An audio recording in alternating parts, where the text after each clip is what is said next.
Hello good morning students, કેમ છો? બધા મજામાં છો અને બધા જ નિયમિત વ્યવસ્થિત અભ્યાસ કરી રહ્યા હશો. યસ, હોપફુલી બધા જ યસ બારમાના સ્ટુડન્ટ્સ છો એટલે એટલી તો જવાબદારી બધા સ્વીકારતા જ હશે. ઓકે, ના અહીંયા હવે આપણે જસ્ટ છઠ્ઠું ચેપ્ટર વિકલિતના ઉપયોગો પ્રકરણ સ્વાધ્યાય છેલ્લો પોર્શન આપણે કરવા જઈ રહ્યા છો. ઓકે, આજે આ જસ્ટ એટલીસ્ટ આ તો આપણે પતાવીશું. કે ના અહીંયા મેં પ્રકૃતિ સ્વાધ્યાય છઠ્ઠાનો 16મો એક્ઝામ્પલ લખ્યો છે. ધારો કે એફ એ સમૂહ અંતરાલ એ થી બી પર વ્યાખ્યાયિત વિધેય છે.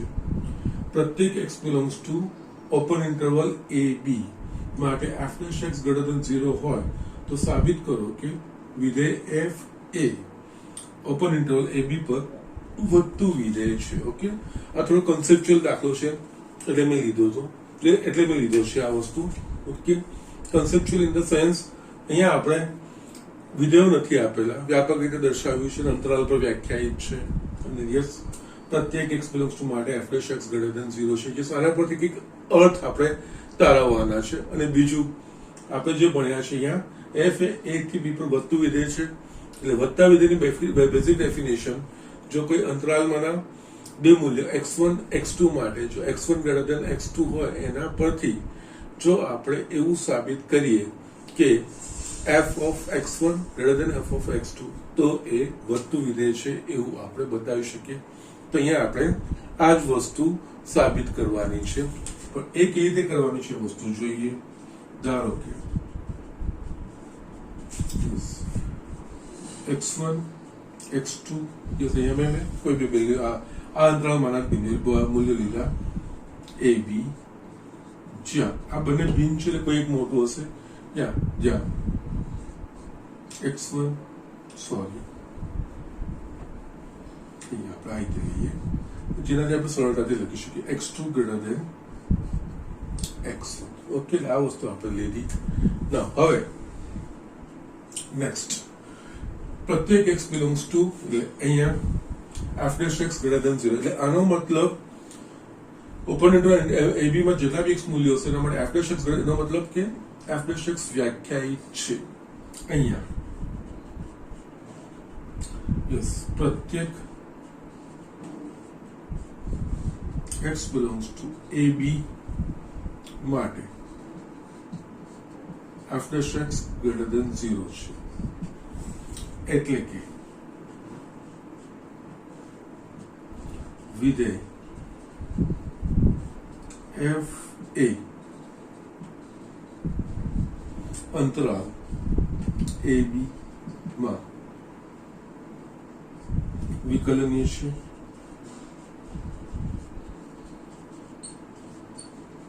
તથા અંતરાલ એ બી ક્લોઝ ઇન્ટરવલ એ બી માં સતત છે. યસ, આના માટે મેં તમને આગળ કીધું છે પ્રત્યેક સતત વિધેય વિકલનીય હોય એવું જરૂરી નથી, પણ એનાથી એનું પ્રત્યેક વિકલનીય વિધેય એ સતત હોય છે. ઓકે, સો એને એ ક્લોઝ ઇન્ટરવલ પર હોય અને ઓપન ઇન્ટરવલ પર. ઓકે, યસ, એકચ્યુઅલી આ વસ્તુ લખીને આ વસ્તુ મધ્યકમાન પ્રમેયમાં આપણે વાપરીએ છીએ. જો વિધેય f A close interval a b પર સતત હોય અને ઓપન ઇન્ટરવલ એ બી માં વિકલનીય હોય તો કોઈક c belongs to open interval a b એવો મળે કે જેનાથી f of b minus f of a upon b minus a is equals to f dash c થાય. ઓકે, અહીંયા આપણે આ વસ્તુ લીધી છે. અહીંયા x1 x2 બે મૂલ્ય લીધા અને આપણે જ્યારે સમૂહ અંતરાલ એ બી ની વાત કરીએ છીએ ને તો આપણે એ અને બી એ નાનું મૂલ્ય બી મોટું મૂલ્ય લઈએ છીએ ત્યારે મીન્સ જે બેઝિક મધ્યકમાન પ્રમેયમાં આપણે લઈએ છીએ. તો અહીંયા આપણે x2 મોટું છે ને x1 એટલે આ એક અંતરાલ થશે x1 થી x2. ઓકે, એટલે અહીંયા હવે નેક્સ્ટ સ્ટેટમેન્ટ જે આપણે લખવાનું છે. ઓકે, આ આપણને મળી ગયું એટલે માટે અહીંયા યસ x1 x2 બંને આનામાં છે x2 ગ્રેટર ધેન. ઓકે, માટે f એ x1 અંતરાલ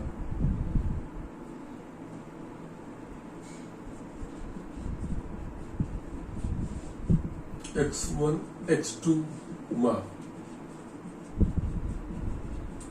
વિકલનીય હોય. આથી મધ્યકમાન પ્રમેય મુજબ કોઈક C belongs to x1 x2. Okay, x1 x2 આમાંના કોઈ મૂલ્ય છે એટલે આ એકચ્યુઅલી અંતરાલ AB નો ઉપગણ હશે. આ તો આથી મધ્યકમાન પ્રમેય મુજબ કોઈક C belongs to x1 x2 એવો મળે કે જેથી f of x2 minus f of x1 upon x2 minus f1 is equals to f dash c થાય. ઓકે, કારણ કે આખા અંતરાલમાં વિકલનીય છે એટલે આનો કોઈક ઉપઅંતરાલમાં બી એક વિકલનીય થશે. અહીંયા આપણે x1 x2 આ અંતરાલમાંના કોઈ બે લીધા, એમાંથી x2 ને x1 મોટું છે એટલે આના આ બંનેને સમાવતું એક વિવૃત અંતરાલ એ પણ આનો કોઈક ઉપકરણ હશે એટલે એના પર બી એ વિકલનીય થશે. એટલે અહીંયા એમાં કોઈક C belongs to x1 x2 એવો મળે કે જેથી યસ f of x2 મધ્યકમાન પ્રમેય પ્રમાણે યસ મધ્યકમાન પ્રમેયની બેઝિક ડેફિનેશન હતી જો વિધેય f એ સમૃદ્ધ અંતરાલ AB પર સતત હોય અને વિવૃત અંતરાલ AB પર વિકલનીય હોય તો કોઈક C belongs to open interval AB એવો મળે કે જેથી f of b minus f of a upon b minus a is equals to f dash c થાય. યસ એ જ વસ્તુ આપણે આખી x1 x2 માં એપ્લાય કરી કારણ કે એ x1 x2 વાળો જે અંતરાલ છે એ આ મૂળ અંતરાલનો ઉપગણ હશે અને યસ એ આખા અંતરાલમાં વિકલનીય છે જેના એક કોઈક ઉપ અંતરાલમાં પણ એ વિકલનીય હશે અને એના પ્રમાણે આપણે મધ્યક માનવું અને આના માટે જે નીચેની સીમા x1 ને ઉપરની સીમા x2 એ રીતે આપણે લખી શકીશું કારણ કે થશે જ. ઓકે, સો દસ આ વસ્તુ થઈ ગઈ. હવે અહીંયા yes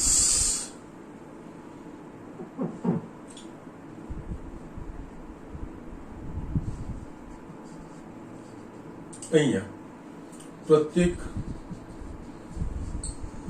x belongs to AB માટે f dash x greater than 0 છે. ઓકે, સને પરિણામ માટે a અને b ની વચ્ચેનું કોઈ બી મૂલ્ય હશે x એના માટે f dash x ધન મળશે. હવે અહીંયા c belongs to શું છે x1 x2 જે આનો ઉપગણ છે એટલે કે યસ આનો ઉપગણ છે આમાં ધન છે એટલે આમાં બી ધન થશે માટે f dash c greater than 0 થાય. માટે એક અને બે પરથી f dash c greater than 0 અનવર્ત f of x2 minus f of x1 upon x2 minus x1 greater than 0 થાય. ઓકે, એટલે આપણે અહીંયા પાછું લીધું છે x2 minus x1 x2 is greater than x1 એટલે x1 ને આપણે આ બાજુ લઈ જઈશું તો x2 minus x1 greater than 0 થશે એટલે ધન મૂલ્ય થશે. શૂન્ય ને ધન વડે ગુણીશું તો અસમતા બદલાશે નહીં એટલે અહીંયા f of x2 minus f of x1 greater than 0 કારણ કે x2 greater than x1 એનો મતલબ x2 minus x1 greater than 0 છે. શૂન્ય તો સંખ્યા વડે ગુણીશું ધન સંખ્યા વડે ગુણીશું તો અસમતા બદલાશે નહીં માટે અહીંયા f of x2 greater than f of x1. Okay, જે શરૂઆત આપણે કરી હતી x2 greater than x1 પરથી આપણે સાબિત કર્યું f of x1 is equals to f of x1 માટે વધતું વિધેય છે કે વ્યાખ્યા મુજબ માટે અહીંયા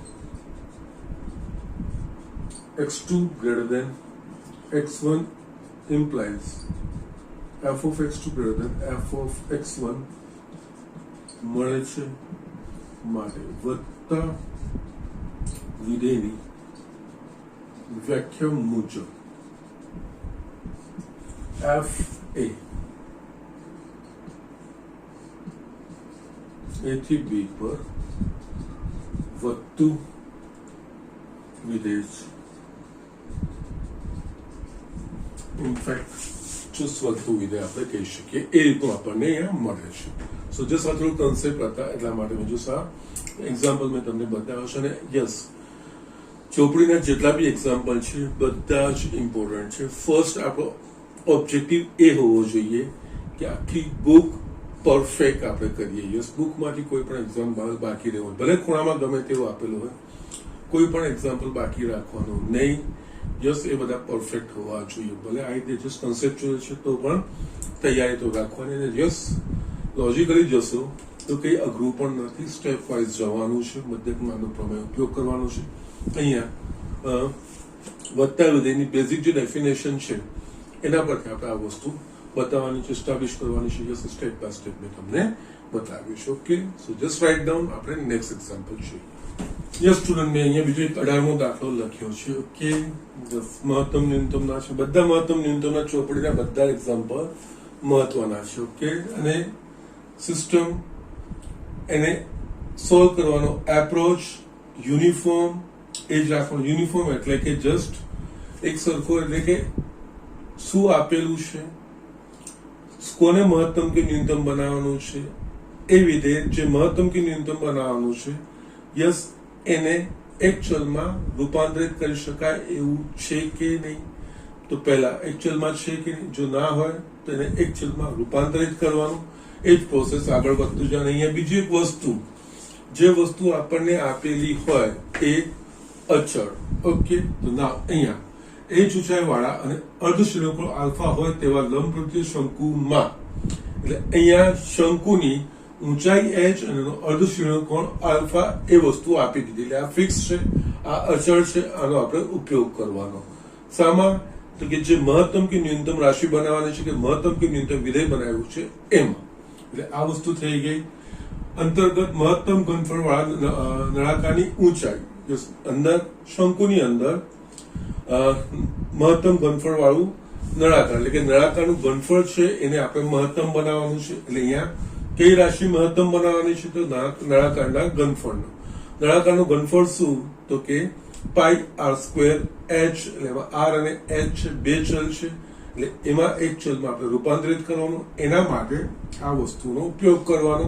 એ આકૃતિ પરથી આવશે કે એનો ઉપયોગ કેવી રીતે થશે. ઓકે, નાવ પછી બસ એ સાબિત કરવાનું. એની ઊંચાઈ શંકુની ઊંચાઈ કરતા ત્રીજા ભાગની છે, એ એની જાતે આવશે.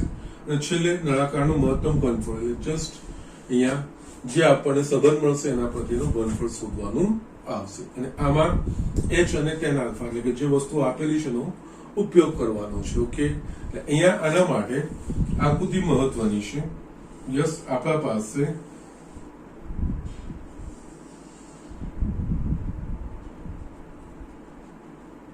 શંકુ છે, એની અંતર્ગત નળાકાર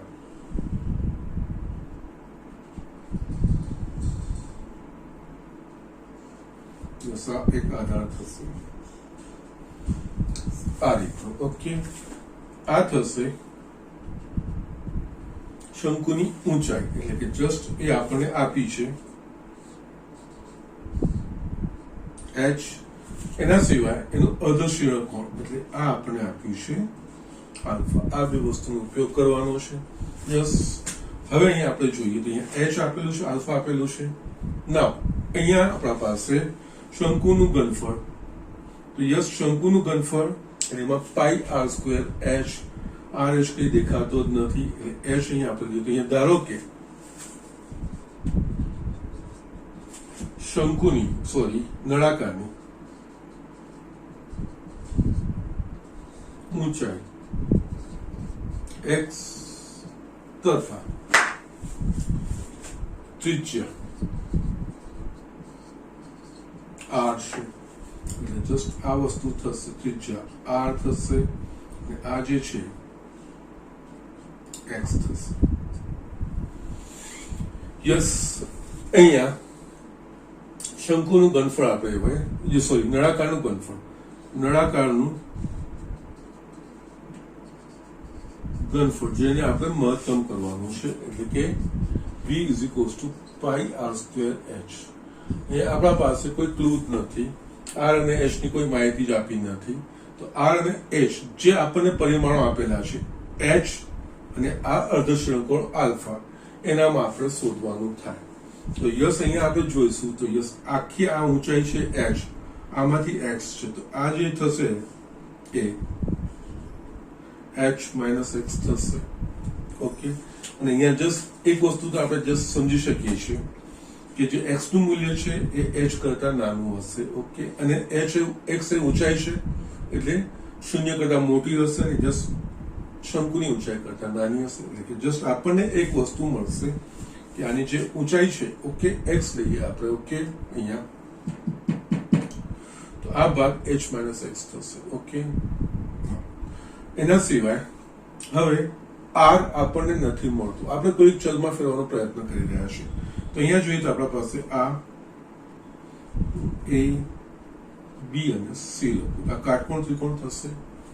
યસ, આપણને આલ્ફા આપેલું છે, આ x ના સ્વરૂપમાં આવી ગયું, h ના સ્વરૂપમાં આવી ગયું. ઓકે, તો યસ અહીંયા r, તો યસ abc માં આ સામેની બાજુ થશે ને આ પાસેની બાજુ થશે, એટલે કે tan આલ્ફા. અને tan આલ્ફા અહીંયા છે ઇનડાયરેક્ટલી ખબર બી પડશે કે tan આલ્ફાનો ક્યાંક ને ક્યાંક ઉપયોગ આવશે. એટલે અહીંયા આપણે લખીએ આકૃતિ પરથી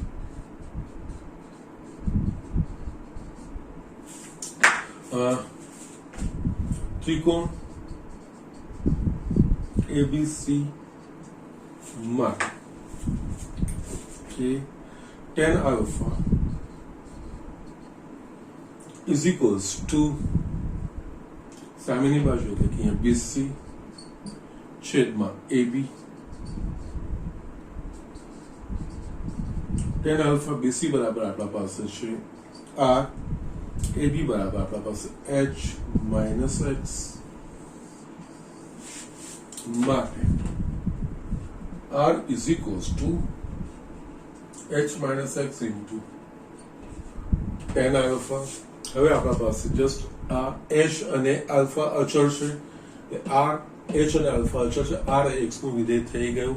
એના સિવાય આપણે આની ઊંચાઈ h જે લીધી છે, ઓકે, એટલે અહીંયા આપણે x જ લખીશું, સોરી, કારણ કે ઊંચાઈ આપણે x લીધી છે ને અહીંયા પાઈ r સ્ક્વેર x જ લખીશું. એટલે આ x ના સ્વરૂપમાં તો છે જ, અને આ જે છે r એ પણ x ના સ્વરૂપમાં આપણને મળી ગયું. તો જસ્ટ આપણે કરી શકીએ છીએ. ઓકે, ઓકે, અહીંયા ધારો કે નળાકારની ઊંચાઈ x તથા ત્રિજ્યા r જ્યાં 0 less than x less than h. ઊંચાઈ આપણે x લીધી છે એ આના કરતા h કરતા નાની હશે અને શૂન્ય કરતા મોટી હશે, કારણ કે ઊંચાઈ છે. ઓકે, જસ્ટ હવે અહીંયા 1 અને આ 2, 1 અને 2 પરથી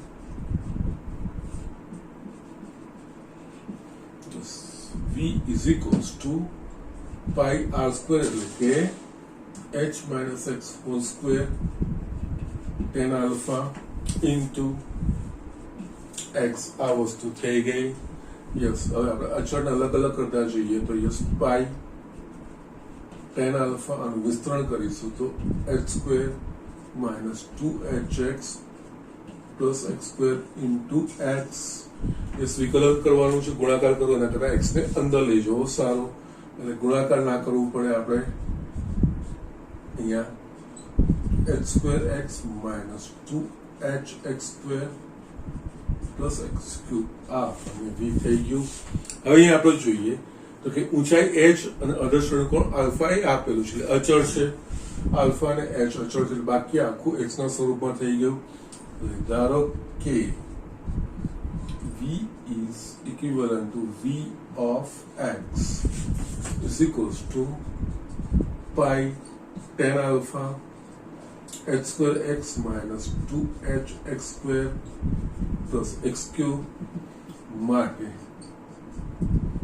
v dash x એનો મતલબ આનું x ને સાપેક્ષ વિકલન pi tan alpha આ થશે h square minus 4hx plus 3x square આ આપણને મળશે v dash x અને v double dash x, એટલે આનું પાછું x ને સાપેક્ષ વિકલન pi tan alpha આ અચળ છે 0 minus 4h plus આ થશે 6x એટલે કે pi tan alpha 6x minus 4h. Yes, આમાંથી પણ તમે બે કોમન કાઢો તો 2 pi tan alpha 3x minus 2h. આ આપણને v double dash x આ વસ્તુ મળે. v double dash x is equals to first is 2 pi. this વસ્તુ લખું છું 2 pi tan alpha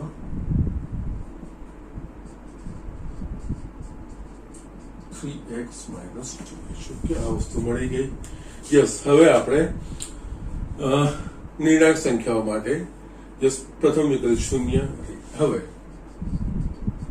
v dash x બરાબર 0 લેતા એટલે કે અહીંયા પાઈ tan alpha x વાળું પદ પહેલા લખું છું 3x square minus 4hx plus h square is equals to 0. Yes, આ બધા શૂન્યતર જ છે. અહીંયા 3x square minus 4hx plus h square is equals to 0. અને મેં તમને કીધું છે હંમેશા જે એક પરિમાણ આવતું કે જે જવાબ શોધવાના હોય એ જે વસ્તુ આપેલી હોય એના સ્વરૂપમાં જ આપણને મળતું હોય. ઓકે, ના હવે આ જોઈએ તો આ શું છે? x નું દ્વિઘાત સમીકરણ. x સ્ક્વેર x અને h તો અચળ છે, અચળ એટલે દ્વિઘાત સમીકરણ x square plus bx plus c પ્રકારનું થયું. અહીંયા અવયવ પડતા તો અવયવ કોના પાડવા પડશે? 3x સ્ક્વેર ના આપણે અવયવ પાડવા પડશે. -4 એટલે યસ -3 -1 એટલે માઇનસ વચ્ચેના જે પદ છે એનામાં આપણે -4hx એ રીતે આપણે લઈ શકીશું. માટે અહીંયા 3x square -3 hx minus hx plus h square is equals to 0. 3x સામાન્ય નીકળશે x minus h minus h સામાન્ય નીકળશે x minus h એટલે કે અહીંયા x minus h 3x minus h is equals to 0 માટે x minus h બરાબર 0 અથવા 3x minus h is equals to 0 માટે x is equals to h અથવા x is equals to h by 3. પરંતુ અહીંયા x by h છે તો yes x less than h હોવું જોઈએ, પરંતુ 0 less than x less than h માટે x બરાબર h શક્ય નથી માટે x બરાબર h by 3. અહીંયા આપણે જોઈએ કે નળાકારની ઊંચાઈ x છે, શંકુની ઊંચાઈ h, નળાકારની ઊંચાઈ શંકુની ઊંચાઈ કરતા 3 ગણી, પણ એના માટે એ મહત્તમ થાય છે કે નહીં એ ચકાસવાનું છે. આ આપણે કોના પર ઘનફળ પરથી લાયા છે તો યસ એના માટે દ્વિતીય વિકલ્પનું મૂલ્ય એટલે અહીંયા x બરાબર h by 3 માટે v ડબલ ડેશ x ની જગ્યાએ h by 3 અહીંયા 2 pi tan alpha અહીંયા 3x is equals to h થઈ જશે ને h minus 2h એટલે આ થશે minus 2 pi tan alpha h. yes h એ ઊંચાઈ છે ધન હોય આગળ ઋણ ચિહ્ન છે લેસ ધેન 0 માટે x બરાબર h by 3 માટે v of x મહત્તમ થાય એટલે કે યસ નળાકારની ઊંચાઈ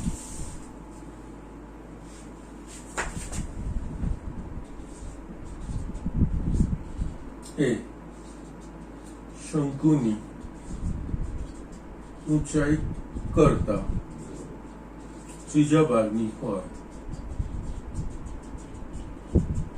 ત્યારે નળાકારનું ઘનફળ મહત્તમ થાય. ઓકે, સો જસ્ટ આ રીતે આપણે એક્ઝામ્પલ થઈ ગયું, ફિનિશ થઈ ગયું. ઓકે, યસ છેલ્લે આપણે શોધવાનું છે કે નળાકારનું મહત્તમ ઘનફળ શું છે. તો યસ નળાકારનું જે મહત્તમ ઘનફળનું આપણે સૂત્ર અહીંયા તારવ્યું છે ને આ એ વસ્તુનો આપણે ઉપયોગ કરીશું x બરાબર h/3 મૂકીશું એટલે અહીંયા આપણને મળી જશે. ઓકે, યસ, અહીંયા થોડી જગ્યા છે, હું લખી દઉં છું. તથા નળાકારનું મહત્તમ ઘનફળ is equals to, યસ, આ મારા પાસે છે, પાઈ h માઇનસ x બરાબર આપણે h/3 મેળવ્યું છે. Okay, into tan alpha into h/3. Yes, અહીંયા જે બોલું છું જશે ધ્યાન રાખજો, જગ્યા ઓછી છે ને અહીંયા મારે ફિનિશ કરવાનો છે. અહીંયા આપણા પાસે આવશે પાઈ h માઇનસ h/3 એટલે કે અહીંયા 2h/3 નો વર્ગ 4h² 9 tan alpha h/3 is equals to, just સાદું સ્વરૂપ આપણે આપીશું તો જસ્ટ આ રીતનું થશે 4 by 27 h³ tan આલ્ફા. અહીંયા આપણે મેળવી દીધું. ઓકે, સો જસ્ટ આ દાખલાઓ થોડા લાંબા થાય છે, મોટા થાય છે, જસ્ટ બોર્ડ બી નાનો પડે છે, બસ થોડું આ એટલું ધ્યાન રાખજો. ઇનકેસ ક્યાંક મેં ખૂણામાં લખાઈ ગયું કે જસ્ટ નાના અક્ષરો થઈ ગયા તો જસ્ટ રીઝન છે કે દાખલાઓ મોટા છે. જસ્ટ પણ જે હું લખતો જઈશ હું બોલતો જઈશ એટલે જસ્ટ તમને ધ્યાન આવશે કે સરે શું લખ્યું છે. Okay, so just do it. Next example આપણે જોઈએ. યસ સ્ટુડન્ટ, મેં અહીંયા 20મો એક્ઝામ્પલ છે, એમસીક્યુ છે, સરસ છે. x is equals to t square plus 3t minus 8, y is equals to 2t square minus 2t minus 5 પ્રચલ સમીકરણ વાળા વક્રના 2 minus 1 બિંદુ આગળના સ્પર્શકનો ઢાળ ખાલી જગ્યા છે. ઓકે, નાઉ એમ જોવા જઈએ તો સ્પર્શકનો ઢાળ એટલે કે dy/dx અને જે બિંદુ આગળનું હોય બિંદુના યા, પણ અહીંયા આપણે જોઈશું તો x અને y એ બંને બીજા કોઈ ચલ t એટલે કે એમના પ્રચલ t પર આધારિત છે. એટલે અહીંયા dy/dx એટલે dy/dt upon dx/dt, અહીંયા dy/dt dx/dt બંને t ના સ્વરૂપમાં આવશે. એટલે dy/dx t ના સ્વરૂપમાં આવશે. ના, અહીંયા આપણને આપ્યું છે વક્રના 2 - 1, તો યસ t બરાબર શું લેવું જોઈએ? Yes, that is important thing.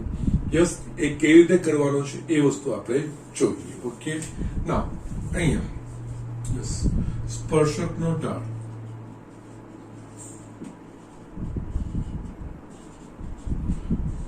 બરાબર dy/dx.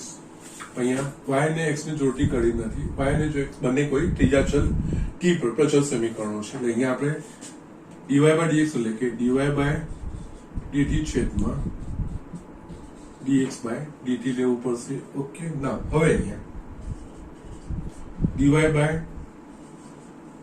dy/dt એટલે કે y નું t ને સાપેક્ષ વિકલન શું થશે? 4t minus 2 એટલે 2t minus 1 અને dx/dt એટલે x નું t ને સાપેક્ષ છે અહીંયા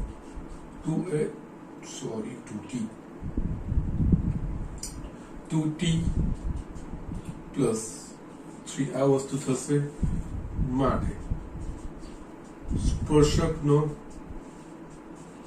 ઢાળ dy/dx is equals to 2 કૌંસમાં 2t minus 1 છેદમાં 2t plus 3. યસ, અહીંયા આપણને આવો તો કોઈ જવાબ આપ્યો જ નથી t ના સ્વરૂપમાં. યસ, આનો કંઈક જવાબ આવવો જોઈએ. તો યસ, હવે અહીંયા આપણે યસ આ 2 - 1 વક્રના આ બિંદુ એટલે કે આ 2 - 1 એ વક્ર પરનું બિંદુ છે. એટલે એનો અર્થ શું થશે?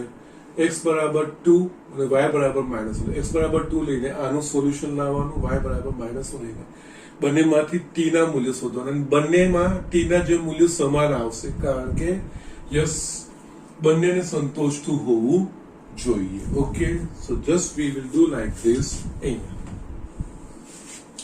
અહીંયા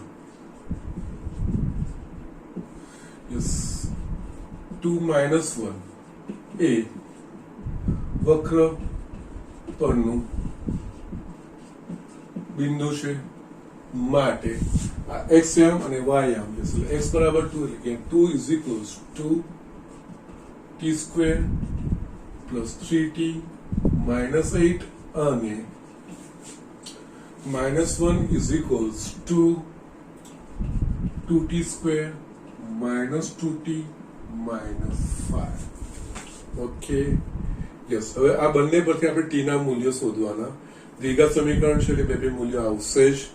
એમાંથી બંનેમાં, કારણ કે અને લખ્યું એટલે બંનેને સંતોષતી t ની કિંમત. ઓકે એટલે આના પરથી આપણે જોઈશું તો 2 ને આ બાજુ લઈ જઈશું તો t square plus 3t minus 10 is equals two 0. એટલે આ શું થશે?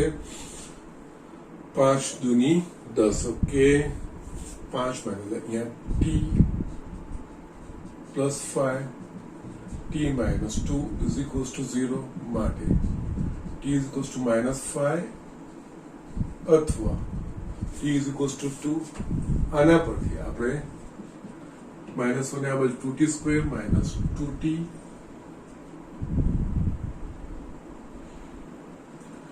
minus 4 is equals to 0 થશે. યસ, બે સામાન્ય નીકળી જશે આખા સમીકરણમાંથી.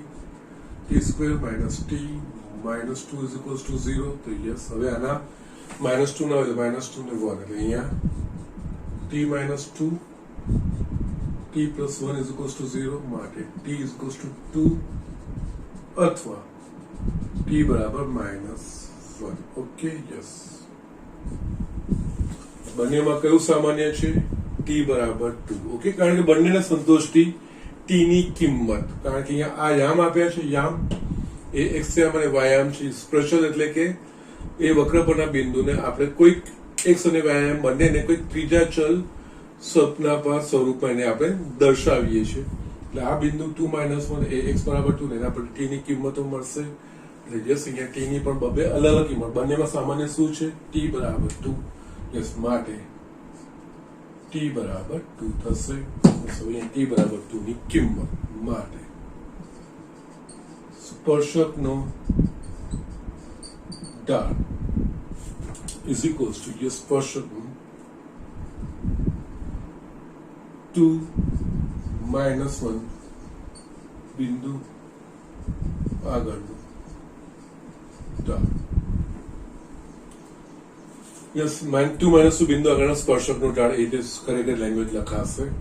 અહીંયા t બરાબર 2 એટલે કે અહીંયા 2t આ રીતે આપણે લખીએ dy by dx at t is equals to 2. એનો અર્થ 2t minus 1 by 2t plus 3 at t is equals to 2.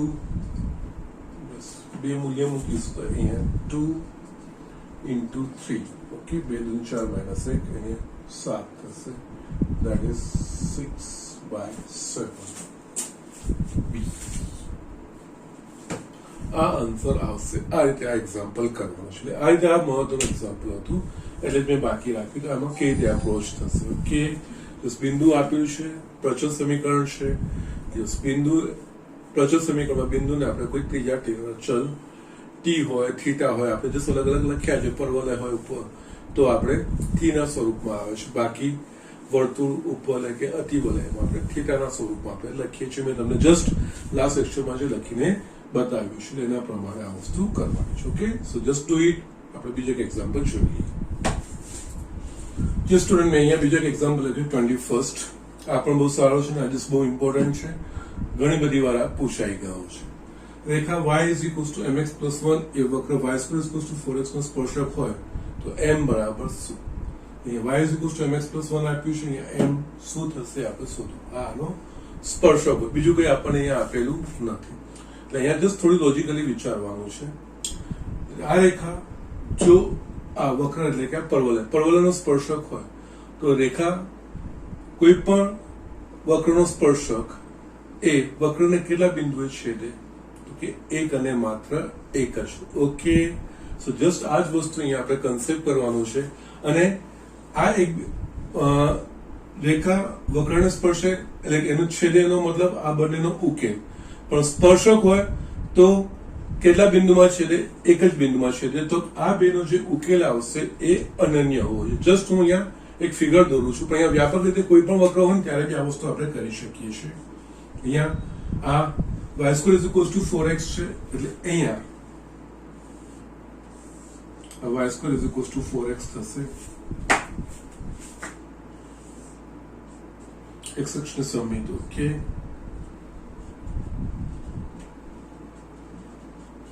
અહીંયા કોઈ પણ બિંદુ તમે સ્પર્શક લો. ધારો કે આ સ્પર્શક આ હશે, y = mx + 1. તમે ક્યાં પી આ લેશો તો જશે એક અને માત્ર એક જ બિંદુમાં છેદશે. ઓકે, એટલે સ્પર્શ બિંદુ એક જ હોય એનો અર્થ.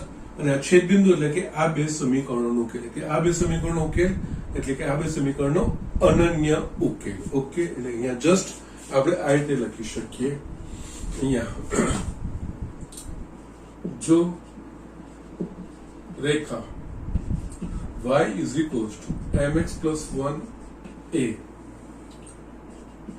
વક્ર y² = 4x નો સ્પર્શક હોય તો રેખા વક્રને અનન્ય બિંદુમાં છેદે. એટલે કે y = mx + 1 તથા y² = 4x નો અનન્ય ઉકેલ. યસ, એટલે આનો અનન્ય ઉકેલ. હવે આ બે વસ્તુને આપણે સોલ્વ કરવાની છે. અહીંયા બીજું કઈ નહીં, y = mx + 1 છે. y ની જગ્યાએ mx + 1 મૂકીશું તો યસ આપણને સમીકરણ મળશે. ઓકે, માટે યસ y = mx + 1 એટલે અહીંયા mx + આ બેનો ઉકેલ એટલે આ બેને આપણે ઉકેલવાનું હોય છે. એ જ લોટની રીતથી અથવા તો એકનું બીજામાં મૂલ્ય મૂકીને આપણે શોધી શકીએ. = 4x.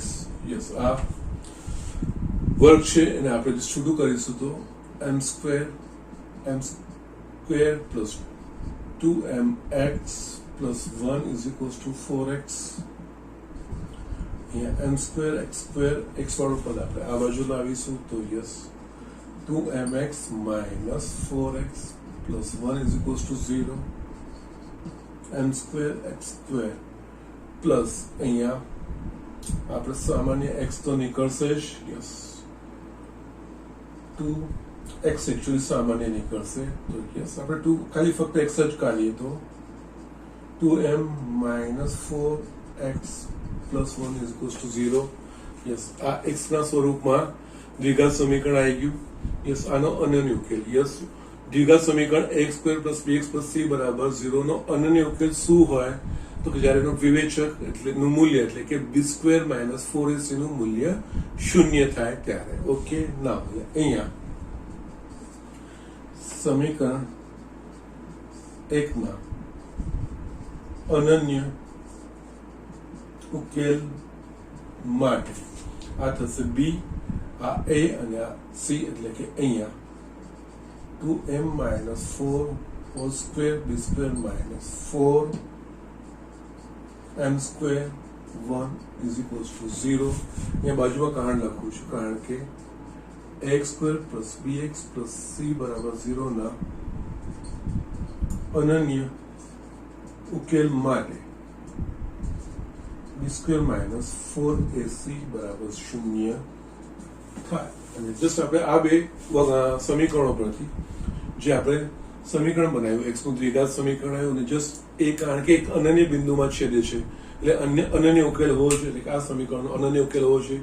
આ સમીકરણનો અનન્ય ઉકેલ ક્યારે શક્ય બનશે તો યસ x² + bx + c હોય તો b² - 4ac = 0 થાય ત્યારે. યસ, હવે આપણે આને સોલ્વ કરતા જઈએ તો આનો આપણે વિસ્તરણ કરીશું તો આ 4m² - 16m + 16 - 4m² = 0. આ કટ થઈ ગયા માટે અહીંયા 16m = 16 માટે m = 1. આ તમારો જવાબ. આ રીતે આ દાખલો થતો હોય છે. યસ, થોડો અલગ કન્સેપ્ટ છે. આ બધા ખૂબ જ મહત્વના છે. આ દાખલો ઘણી બધી વાર પૂછાઈ ગયો છે. એટલે અહીંયા કોઈ પણ સ્પર્શકનું સમીકરણ આપેલું, સ્પર્શકનું સમીકરણ રેખાનું સમીકરણ હોય, એ આપેલું વક્રનો સ્પર્શક હોય ને, આ રીતે ઢાળ શોધવાની વાત આવે, એમાં આ રીતે mx એવું બધું લખેલું હોય તો યસ, આ એક સિમ્પલ પ્રોસેસ, કારણ કે સ્પર્શક છે એટલે આપેલા વક્રને અનન્ય બિંદુમાં છેદતો હોય, એટલે અહીંયા રેખા અને સ્પર્શકનો જે ઉકેલ છે એ અનન્ય, કારણ કે બંનેનું છેદ બિંદુ અનન્ય હોય. બંનેનું છેદ બિંદુ એટલે કે આ બે સમીકરણનો ઉકેલ. એટલે આ બે સમીકરણનો ઉકેલ અને જસ્ટ સ્પર્શક છે ઉકેલ અનન્ય આવવો જોઈએ. આ બે સમીકરણનો, આ બે સમીકરણનો ઉકેલ છે અનન્ય લાવવા માટે આપણે આ કન્સેપ્ટ આ રીતે વાપર્યું તો આપણે m બરાબર 1 મળી ગયું. ઓકે, સો જસ્ટ આ રીતે આ દાખલો કરવાનો છે. Do it. છેલ્લો એક્ઝામ્પલ આ ચેપ્ટરનો આપણે જોઈ લઈએ. યસ સ્ટુડન્ટ, મેં આ દાખલો લખ્યો છે. વક્ર 9y² = x³ પરના ખાલી જગ્યા બિંદુઓ આગળ દોરેક અવિલંબ યામાક્ષ સાથે સમાન અંતઃખંડ બનાવે. ઓકે, જસ્ટ આ બધા જ દાખલા ખૂબ જ ઇમ્પોર્ટન્ટ છે. ઓકે, નાઉ અહીંયા બિંદુ એવું શોધવાનું છે કે આ વક્ર પરનું કે જ્યાં આગળ દોરેલો અભિલંબ એ યામાક્ષો સાથે સમાન અંતઃખંડો બનાવે. એટલે અહીંયા પહેલા તો જસ્ટ યામાક્ષો વાળું વસ્તુ વાત કરીએ. યસ, એના પરથી એક વસ્તુ મળશે. એટલે અહીંયા પહેલું આપણે જો થોડુંક રેખાઓનું બી બેઝિક નોલેજ હોવું જોઈએ. જો રેખા x અક્ષ અને y અક્ષ પર અનુક્રમે A અને B અંતઃખંડ ધરાવતું હોય તો રેખાનું સમીકરણ x/a plus y/b is equals to 1 થાય. આ રેખાનું અંતઃખંડ સ્વરૂપ, જો રેખાનો x અક્ષ પર અંતઃખંડ a હોય અને y અક્ષ પર અંતઃખંડ b હોય તો એવી રેખાનું સમીકરણ x/a plus y/b is equals to 1 થાય. યસ, અહીંયા આપણને કીધું છે અભિલંબ યામાક્ષો સાથે સમાન, એટલે કે અહીંયા a બરાબર b. જો અંતઃખંડ સમાન હોય એટલે કે a બરાબર b, તો x/a plus y/, yes, b ની જગ્યાએ આપણે a મૂકી શકીએ છીએ is equals to 1. એટલે જસ્ટ માટે x plus y is equals to a. અક્ષો પર સમાન અંતઃખંડ બનાવતી રેખાનું સમીકરણ. એટલે અક્ષો પર જો સમાન અંતઃખંડ બનાવતી હશે તો જસ્ટ જે અંતઃખંડ બનાવતી હશે a અને x plus y, તો આના પરથી આનો ઢાળ. ઓકે, માટે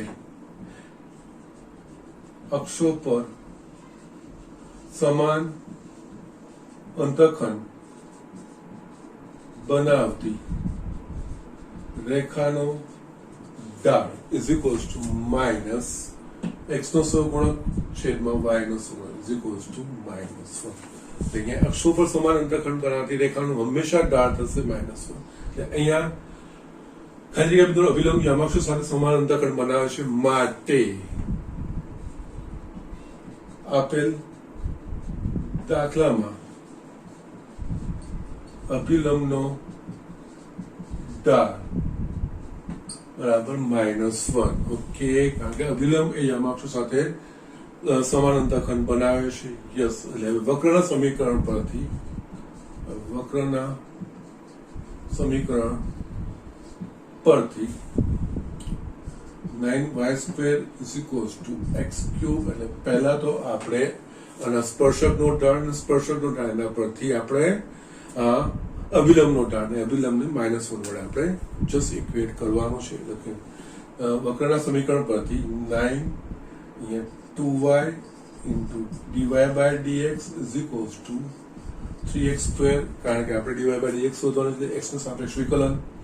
અહીંયા આપણને થશે dy/dx is equals to 3x² upon 18y 3 6 અને અહીંયા dy/dx is equals to x² by 6y.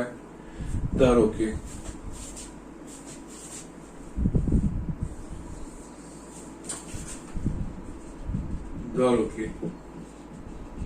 સ્પર્શ બિંદુના યા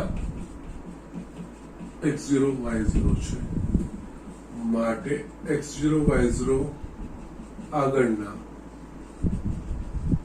સ્પર્શકનો ઢાળ is equals to dy/dx at x0 y0 આ થશે x0 સ્ક્વેર ભાગ્યા 6y0. યસ, આ સ્પર્શકનો ઢાળ થયો તો એના પરથી અભિલંબનો ઢાળ માટે x0 y0 આગળના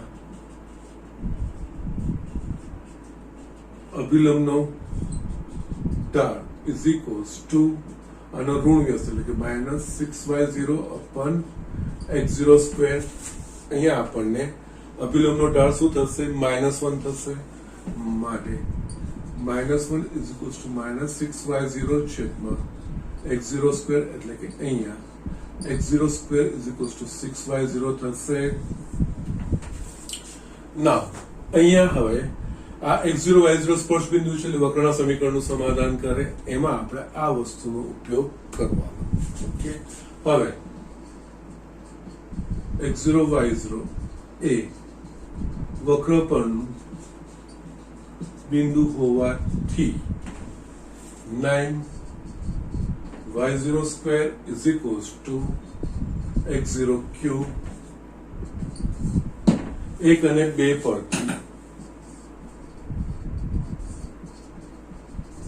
y0 બરાબર આપણે x0 સ્ક્વેર બાય 6 મૂકી શકીશું એટલે 9 એ y0 એટલે કે y0 નો square. Okay fine, no problem. x0 નો સ્ક્વેર બાય 6 આખાનો વર્ગ is equals to x0 cube થશે. યસ, અહીંયા 9 into x0 ની 4 ઘાત છેદમાં 6 નો વર્ગ that is a 36 એટલે 9 ચોક 36 થશે. અહીંયા is equals to x0 cube અહીંયા x0 raised to 4 is equals to 4x0 cube. Yes, માટે x0 raised to 4 minus 4x0 cube is equals to 0. x0 cube सामान्य x0 minus 4 is equals to 0. x0 बराबर 0 अथवा x0 is equals to 4 થશે. yes, x0 is equals to 4 થશે તો yes y બરાબર આપણને મળશે.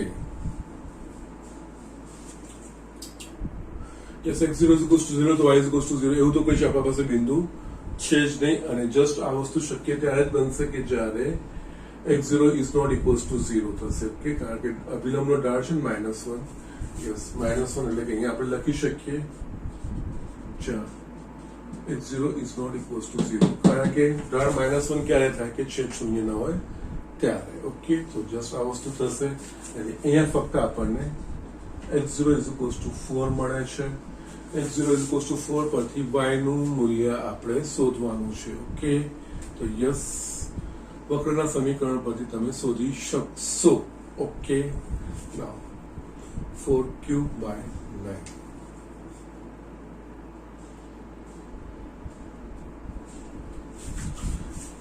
માટે yes y0 square is equals to x0 cube by 9.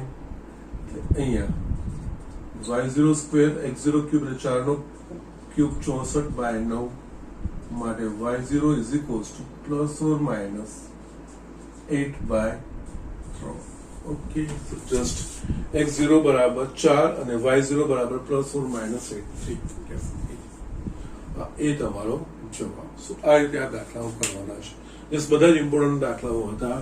એમસીક્યુઝમાં B just નાના હતા પણ જસ્ટ આપણે ઇનડાયરેક્ટલી વિચારવું પડતું હતું, બીજી રીતે આ દાખલાઓનો ઉકેલ લાવવા પડતો હતો. આગળ જે આપણને સ્પર્શક આપી દીધો હતો, સ્પર્શકનું સમીકરણ એના પરથી એમ શોધવાનો હતો એ અને બીજું આ વસ્તુ અભિલંબ જે સમાન અંતખંડ બનાવે છે એના પરથી અભિલંબનો જે ઢાળ છે એ -1 જસ્ટ મેં તમને બતાવ્યું જસ્ટ મેં થોડું ડિટેલમાં બતાવ્યું છે પણ આ બધી વસ્તુઓ તમે જસ્ટ ઝડપથી ડાયરેક્ટલી જો ખબર પડતી હોય તો તમે તે આ ડાયરેક્ટ જો સમાન અંતખંડ બનાવે છે તો આવું સમીકરણ હોય પણ ઢાળ -1 થઈ જાય એ ડાયરેક્ટ લખી શકતા હો તો પણ કોઈ પ્રોબ્લેમ નથી પણ તો જસ્ટ મેં બધું બેઝિક થી બધી જ વસ્તુ તમને બતાવી છે પછી આ ઢાળને આપણે -1 વડે વ્યાખ્યાયિત કર્યો અને એ સના પરથી કિંમતો શોધીને ઉકેલ શોધ્યા એ પ્રમાણે આપણે સ્પર્શ બિંદુના યામ શોધ્યા સો જસ્ટ આ બંને એક્ઝામ્પલ જે હતા એકચ્યુઅલી 22મો અને 24મો યસ આજે 20 21 અને 24 એ ત્રણેય એમસીક્યુઝ ખૂબ જ મહત્વના અને ઇમ્પોર્ટન્ટ છે અને વારે ઘડે પૂછાઈ ગયા છે